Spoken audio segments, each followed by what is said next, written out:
এই দোয়াটা শিখে নেন, ইনশাআল্লাহ আপনার জীবনের সমস্ত সংকট কেটে যাবে।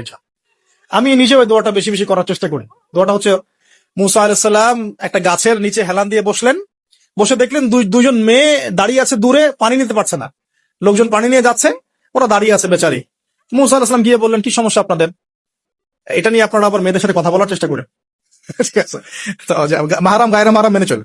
তারা বললেন যে আমাদের বাবা অনেক বৃদ্ধ মানুষ, আমরা পানি নিতে পারি না যতক্ষণ না আমাদের কম পানি নিয়ে চলে যায়। তো মুসা আলাইহিস সালাম একটু বললাম না, ফিজিক্যালি খুব স্ট্রং ছিলেন, থাকে না বডি বিল্ডার, সামনে গিয়ে কথা বলে সরো পানি দিতে দাও, তখন মানুষ একটু মূল্যায়ন করে না। তো মুসা আলাইহিস সালাম এভাবে পানি নিয়ে দিলেন এবং বাছুরদেরকে পানি পান করালেন, করিয়ে গাছের নিচে এসে বসে আছে।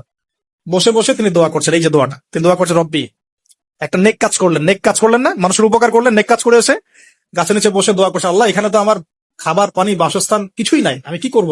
রব্বি ইন্নী লিমা আনজালতা ইলাইয়া মিন খায়রিন ফাকির, রব্বি ইন্নী লিমা আনজালতা ইলাইয়া মিন খায়রিন ফাকির। আবার বলেন, রব্বি ইন্নী লিমা আনজালতা ইলাইয়া মিন খায়রিন ফাকির। অর্থ হচ্ছে, হে আল্লাহ, তুমি তোমার পক্ষ থেকে আমার উপরে যে নিয়ামত গুলো দিবে, আমি এর জন্য ফকির হয়ে বসে আছি। অর্থ বুঝে পড়বেন ভাই, নামাজ রোজা হজ জাকাত যাই করেন আল্লাহর ওয়াস্তে অর্থ বুঝে। অর্থ বুঝে পড়লে আপনার ইবাদতের স্বাদ পাবেন, তৃপ্তি পাবেন, আল্লাহর সাথে কানেকশন হবে, আল্লাহর নূর পাবেন, মাআরিফত পাবেন, সত্য স্বপ্নও দেখবেন তখন ইনশাআল্লাহ।